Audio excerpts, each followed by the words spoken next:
Hello viewers, welcome to our channel Story Paradise. How are you all? ఈరోజు story name Satyabhama, a story of love and revenge. Part 2. Story writer Madhu Erramsetti, Pratilipi writer. Story narrator Kalyani Vikram. Story editor Vennela. ఆమెకు కళ్ళు తిరిగినట్లయి గోడను పట్టుకుంది. అయినా ఆమెను ఇబ్బంది పెట్టింది 1.6 కోట్లన్న పదం కాదు. ఒకరు వాడింది నేను సామాన్యంగా వాడను అని అతడి నోటి నుండి వచ్చిన మాట. అంటే అతడి మనస్తత్వం ఏమిటి అనుకుంటే అంతు పట్టలేదు.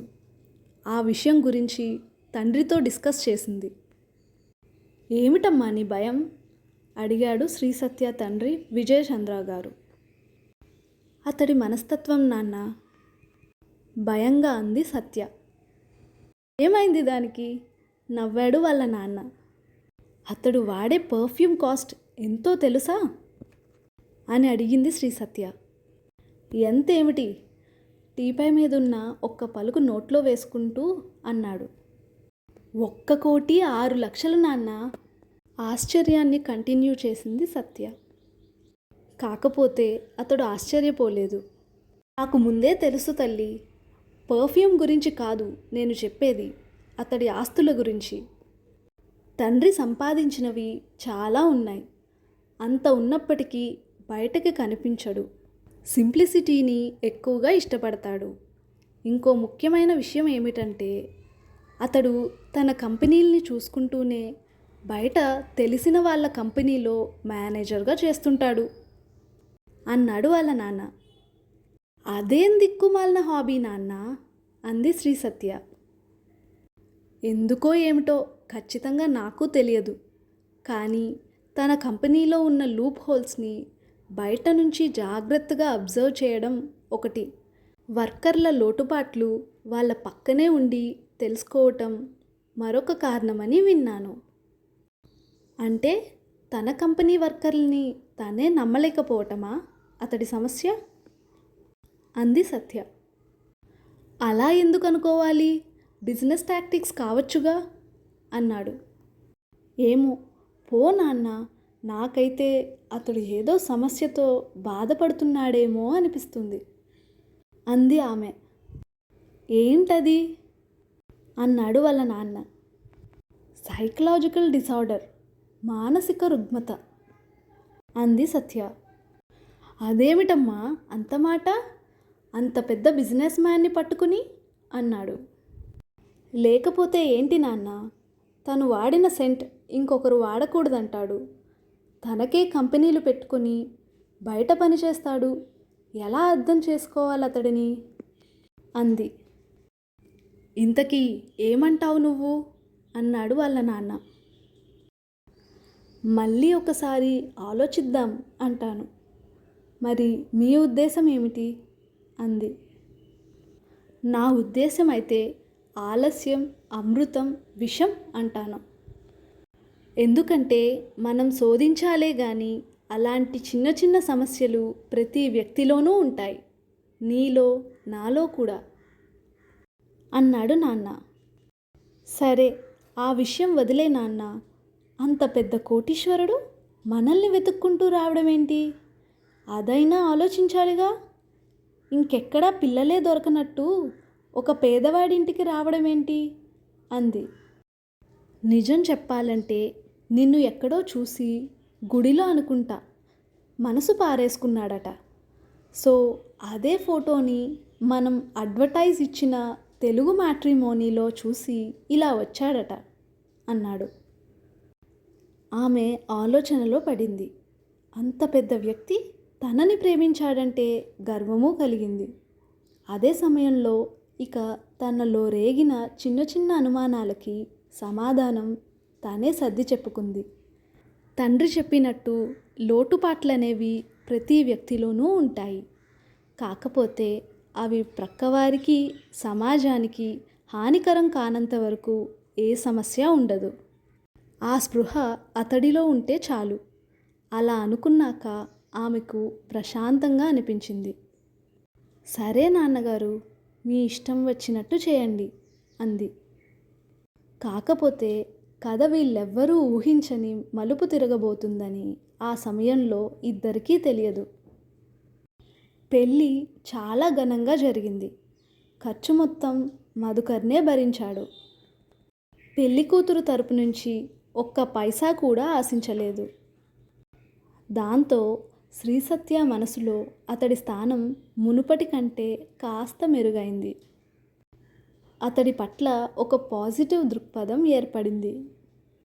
అలాంటి సమయంలోనే శ్రీసత్య శోభనం గదిలోకి అడుగుపెట్టింది. ఎంత ధైర్యంగా ఉండాలనుకున్నా స్త్రీలో ఉండే సహజ సిద్ధమైన సిగ్గు ఆమెను వదలలేదు. ఒక చేత్తో పాల గ్లాసు, మరొక చేత్తో చీర కొంగును పట్టుకుని గది మధ్యలో తల ఉంచుకుని నిలబడింది. వెనుక నుండి ఎవరో తలుపులు మూశారు. ఆమె తిరిగి చూసి మళ్ళీ తల వంచుకుంది.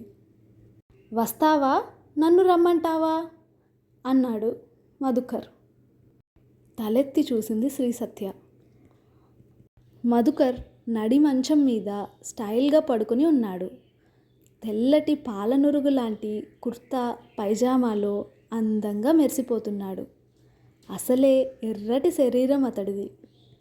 ఆ డ్రెస్లో మరింత కలర్ దిగ్వినీకృతమై ఆపిల్ పండుని గుర్తు చేస్తున్నాడు.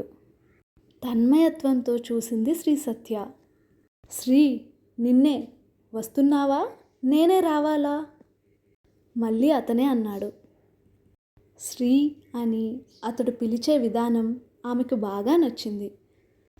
తండ్రి తర్వాత అంత హృదయంగా పిలిచింది మళ్ళీ ఇతడే. దాంతో తనలో ఉన్న బిడియం కూడా కాస్త తగ్గింది. మీరొద్దులేండి, నేనే వస్తాను అని చెప్పి సయ్యను చేరుకుని పాల గ్లాసును చేతికిచ్చింది. అతడు నిరాకరించి, తర్వాత తాగుదాం గాని అది పక్కన పెట్టి ముందు కూర్చో, ఒక విషయం చెప్పాలి అన్నాడు. ఆమె గ్లాసును టీపై మీద పెట్టి అతడి ప్రక్కన తగిలేలా కూర్చుంది. అతడి నుండి వచ్చే కాస్ట్లీ సెంట్ పరిమళం గదంతా పరుచుకుని మత్తు గొలుపుతోంది.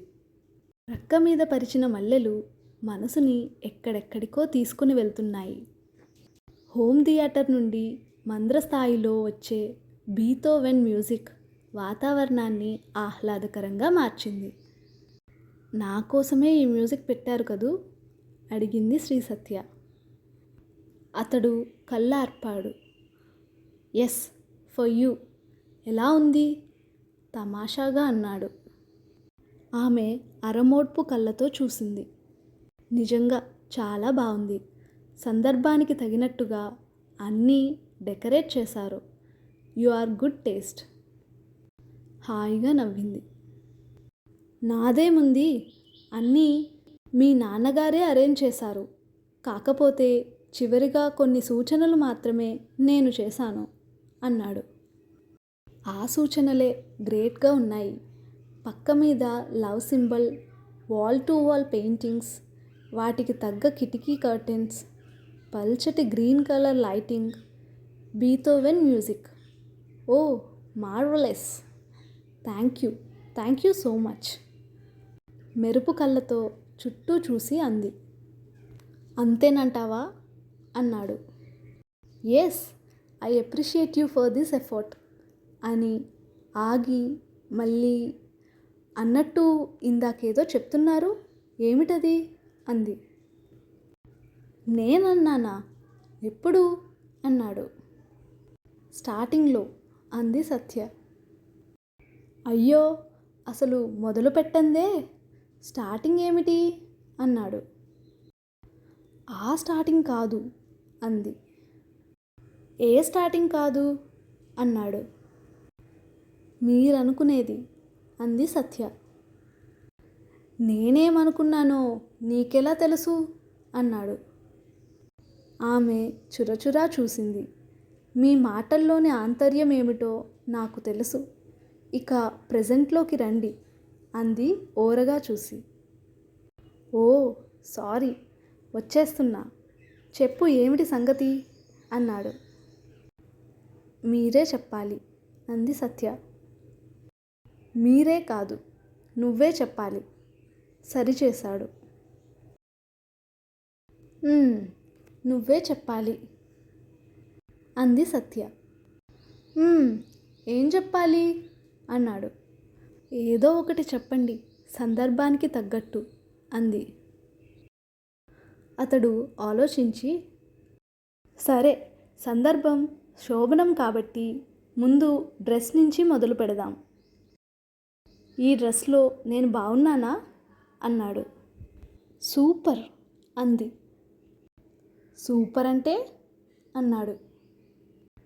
మన పెళ్లి చూపుల వేళ నేను చెప్పినంత అందంగా ఉన్నారు అంది సత్య.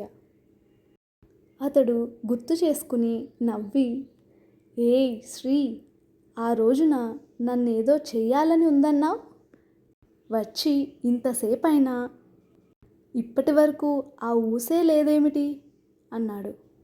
ఏది, నువ్వు సంధిస్తేగా అంది. సంధివ్వాల్సింది నేను కాదు, నువ్వే అన్నాడు. అర్థమయ్యాక ఆమె సిగ్గుపడింది. చెంపలు ఎర్రబడ్డాయి. హృదయంగా నవ్వింది. చిచి, మీరు అని చిరుకోపం ప్రదర్శించి ఆగి, మీరు సరే, ఈ చీరలో నేనెలా ఉన్నాను? మీకు నచ్చేటంత అందంగా ఉన్నానా? సహజంగా కార్యానికి తెల్ల చీర కట్టాలి, కానీ మీకు ఇష్టమని ఆలివ్ గ్రీన్ కట్టాను. ఎలా ఉంది అంది మళ్ళీ. ఏ చీర గురించి నువ్వు చెప్పేది అన్నాడు. ఇదే నేను కట్టుకున్న చీర అంది. అతడు ఆశ్చర్యంగా, అరే, నువ్వు చీర కట్టుకుని వచ్చావా? ఏది, ఎక్కడుంది దిక్కులు చూస్తూ అన్నాడు. ఆమెకేదో అనుమానం వచ్చింది. తల వంచి తనని తాను చూసుకుంది. అంతే, కెవ్వున అరిచింది. అతడు చెప్పింది నిజమే. వంటి మీద చీర కాదు కదా, నూలు పోగైనా లేదు. తనని మాటల్లో పెట్టి వంటి మీద ఉన్న దుస్తులన్నిటినీ విప్పేశాడు. ఆమె సిగ్గుతో చితికిపోయింది. చీర కోసం చూసుకుంది. అది ఒక మూలకి దూరంగా పడి ఉంది. కనీసం దుప్పటైనా కప్పుకుందామని ప్రయత్నిస్తే అది అతడి కింద ఉంది. బరువుకి రాలేదు. ఇంకేమీ కనిపించలేదు, అతడు వేసుకున్న పైజామా తప్ప. ఇంకేముంది, సిగ్గు ఎక్కువైంది. సమయానుకూలంగా సునాయాసంగా ఉడతపిల్లలాగా అందులోకి దూరిపోయింది. అతడి శరీరం వెచ్చగా తగిలింది. గాఢలింగ సౌఖ్యము ప్రౌఢాంగన ఎరుగుగాక బాలే మెరుగన్ అని ఒక చాటువు. కామాన్ని ఉద్రేకపరచడానికి మొదటిది ముద్దయితే రెండవది కౌగిలింత. చెప్పాలంటే కౌగిలింత సార్వదేశికమైన సర్వకాలికమైన ఔషధం. హృదయంతో చేసే కరచాలనం అది. ఒక మౌన ఆలింగనం బాధపడే హృదయానికి 1000 విధాల స్వాంతన. పరస్పరం ఇష్టపడే ఇద్దరు వ్యక్తులు ప్రేమనిచ్చి పుచ్చుకునే సాధనం కౌగిలింత. మొదట సిగ్గుతో మొదలైన అతడి స్పర్శ తగిలాక ఏదో తెలియని వింత అనుభూతి. అప్పటి వరకు పురుష స్పర్శ ఎరుగని శరీరం చిగురుటాకులాగా వణికి నోటి వెంట నిట్టూర్పు వెలువడింది. కళ్ళు అరమోడ్పులయ్యాయి. బుగ్గలు కెంపు వర్ణాన్ని సంతరించుకున్నాయి. అతడి ఊపిరి వెచ్చగా తగులుతుంటే తన్మయత్వంతో శరీరం త్రుటిల్లతమైంది. ఉత్తుంగ తరంగమైంది. అతడి పరిస్థితి ఇంకా భిన్నంగా ఉంది. ఊహించని ఈ పరిణామంతో అతడు మొదట కంగారుపడి తప్పుకోవాలని చూసినా మెత్తటి ఆమె స్పర్శ అతడిని నిలువరించింది. తనువు బిగించిన వీణ అయింది. శృతి చేయకుండానే పలికే రాగమైంది. తను ఎక్కడో చదివాడు. పురుషుడు శృంగారం ద్వారా మానసిక ఒత్తిడిని తగ్గించుకోవాలనుకుంటాడట. అదే స్త్రీ అయితే ఎలాంటి ఒత్తిడి లేకుంటేనే శృంగారంలో ఆనందం పొందగలదట. ఎవరో చెప్పినట్టు శృంగారం అంటే చలనంలో ఉన్న ఉద్వేగం. మనసుని, శరీరాన్ని ఏకకాలంలో కదిలించగలిగే అద్భుత సాధనం. ప్రేమ ఉన్న చోటనే అనుభూతి ఉంటుంది. అలాగే అనుభూతి ఉన్న ప్రతి చోట ప్రేమ ఉండి తీరాలి. లేదంటే కార్యం యాంత్రికం అవుతుంది.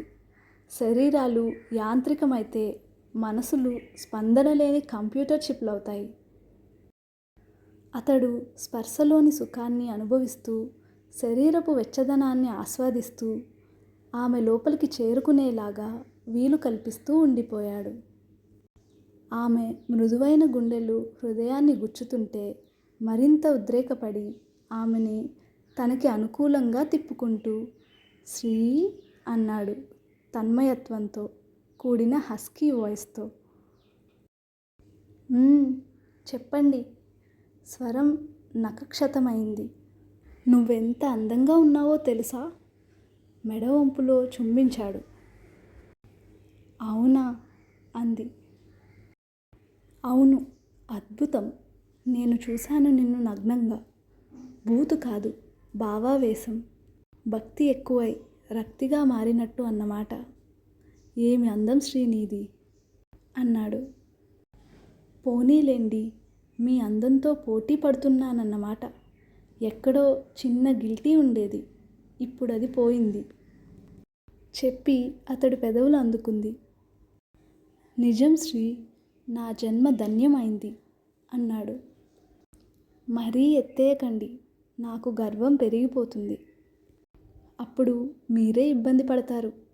ఆడది గర్వపడితే మగాడు నలిగిపోతాడు అంది శ్రీ సత్య. కథ ఇంకా కొనసాగుతుంది. నెక్స్ట్ వీడియో కోసం ఈ వీడియోని లైక్ చేసి comment, share and please subscribe to our story Paradise YouTube channel. Thanks for watching.